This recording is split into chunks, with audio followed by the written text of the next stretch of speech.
And then go ahead and open up for questions or for comments, by the way, too. Like I said, one of the good things about running is it's learning, too. So if you have something you want to tell me, that'll work, too. Yes, sir, way back in the back. Mayor Haslam, my name is Scott Robinson. I'm a 32-year veteran of law enforcement, member of the Fraternal Order of Police, which has supported your candidacy. And just on a personal note, I want to say that I really appreciate the advertisement you have of the retired Knoxville police officer who was shot in the line of duty. You beat the ambulance to the hospital, you sat on the floor, played with his kids. I want you to know we appreciate that. Thank you for cops all across the state.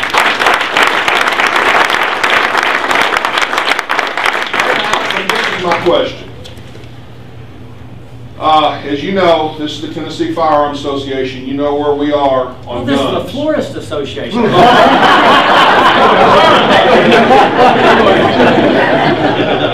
But I want to ask you, and before I ask you this question, I want to set the stage. In April of 2009, there was a man murdered in cold blood before his wife. She has a valid handgun permit. Her handgun, because she's trying to be a law-abiding citizen, was locked up in her car. This, okay, Scott, clean up your mouth here. This person who murdered this man had been stalking her for several months prior to this incident. Her means to defend her life and to defend her husband's life was locked up in a car because a bunch of idiots up there on Capitol Hill don't trust people to behave responsibly. As a 32-year veteran of law enforcement, and I'm not speaking for my department, I'm speaking as an officer. I have a handgun permit. I personally have no issue whatsoever with these folks in here who have handgun permits with having their weapons. Now, I can understand if you don't take it to a honky-tonk or something like that, but O'Charlie's, Logan's, places like this, I have my weapon. I'll tell you I did. Question to you, Mayor Haslam, and I'll sit down and shut up and let you answer it.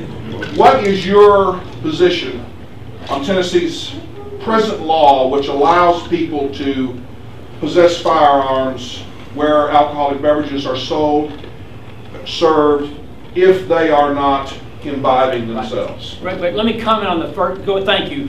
The first thing, being mayor is a great privilege. One of the best privileges is to get to oversee a police department.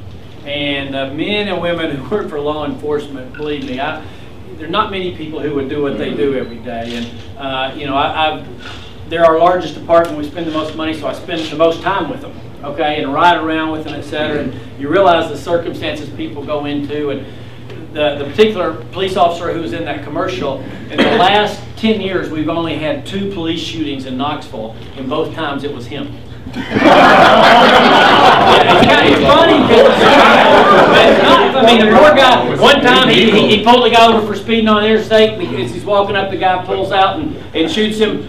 Fortunately, hits him in the arm. And this last time, some guys were breaking into a house for drugs, and he comes up on them and gets them, and they come out the window shooting, and he goes down. But anyway, fortunately, his wife convinced him it might be time to take a different job. But